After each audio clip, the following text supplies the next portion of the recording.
Bank விட்டு வெளியே போக மாட்டேன் சார். எனக்கு தீர்வு வேணும் சார். 60 கிராமம் 40 கிராம்னு போர்ச்சரி பண்ணியிருக்கிறாங்க சார். கேட்டால் வந்து எல்லா பக்கமும் எல்லாத்துலேயும் இன்ட்டு பண்ணி சைன் வாங்கிட்டாங்க. கேட்டால் நீங்கள் சைன் போட்டுக்கிறீங்க. இங்கே பாருங்க, இதுதான் எங்கள் பேங்க் ரூல்ஸு. நாங்கள் சிசிடிவி கேமரா காட்ட மாட்டோம்.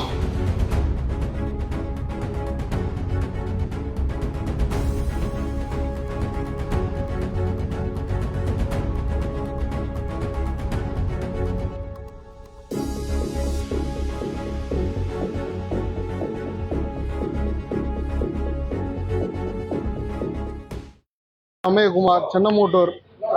என் மருத்துவ செலவுக்காக தம்பி கிட்ட வந்து 60 கிராம் நகை கொடுத்து 2,10,000 ரூபாய்க்கு வைக்க சொல்லி கொடுத்துருந்தேன் சார். அது திரும்பி என்னால் செலுத்த முடியாத காரணத்தினால நான் வந்து ரினியூவல் பண்ணிக்கிறேன்னு சொல்லிட்டு ரினியூவல் பண்ண என் தம்பி அனுப்பிச்சேன்.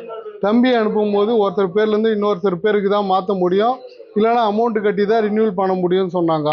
இன்னொருத்தர் பேர் தங்கச்சி பேரில் வட்டி முதலுமா சேர்த்து 2,25,000 ரூபாய்க்கு நகையை வச்சுட்டோம். எல்லாத்துலேயும் அவங்க டிக் பண்ணுற இடத்துலலாம் நாங்கள் சைன் பண்ணிட்டோம். சைன் பண்ணி முடிஞ்சதும் நீங்கள் போயிட்டு வாங்க, சாயந்தரம் வந்து கார்டு வாங்கிக்கோன்னு சொன்னாங்க. தம்பி வந்து சாயந்தரம் கார்டு வாங்கிட்டு வந்துட்டார். அதுக்கப்புறம் வந்து இன்னொரு நகை இப்போ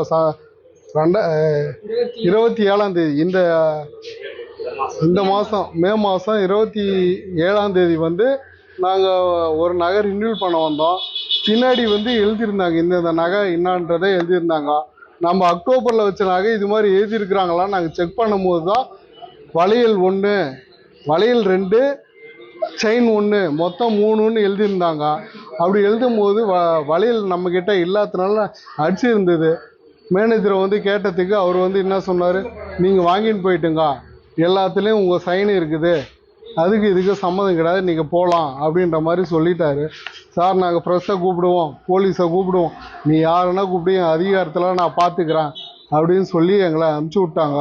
அதுக்கப்புறம் இன்னைக்கு வந்து ப்ரெஸ்ஸை கூப்பிட்டேன், போலீஸை கூப்பிட்டு இந்த மாதிரி எல்லா ஆவணத்தையும் செக் பண்ணி எல்லாம் போலி ஆகணும்னு சொல்லி எல்லாத்தையும் கைப்பற்றி போலீஸ் காவல்துறையை எடுத்துகிட்டு போயிட்டாங்க.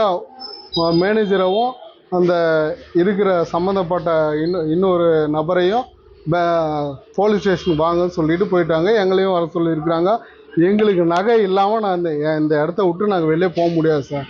என்னோடய சூழ்நிலை அது மாதிரி. எனக்கு மருத்துவ செலவுக்காக நான் அந்த நகையை விற்றோ வச்சியோ நான் ஏதோ ஒன்று பண்ணி என் உடம்பை காப்பாற்றிக்கணும். இதுதான் சார் எங்களோட முடிவு. நாங்கள் இதை விட்டு நாங்கள் கிளம்ப மாட்டோம். தகுந்த நடவடிக்கை எடுக்கணும். இந்த பேங்க்கு எல்லா இடத்துலையும் இந்த பேங்க் வந்து ஒரு சில ரசீதியில் பார்த்தீங்கன்னா சீல் போடல, சைன் போடல, இந்த மாதிரி போர்ச்சரி பண்ணுறாங்க. அதோட கூட இதுக்கு முன்னாடி 60 கிராமம் வச்சுருந்ததை தான் 59.5 கிராமம் மாற்றிருக்கிறாங்க. அதே மாதிரி இன்னொரு ரசீதியில் 20.5 20 ஆக்கிட்டாங்க. அந்த 20.5க்கு அப்புறம் அந்த 19.5 எல்லா பழைய ரசீதியும் நான் வச்சிருக்கிறேன். தகுந்த நடவடிக்கை எடுக்கணும். இது தமிழ்நாடு ஃபுல்லாக பரவணும். யாருக்கும் இந்த நிலைமை வரக்கூடாது.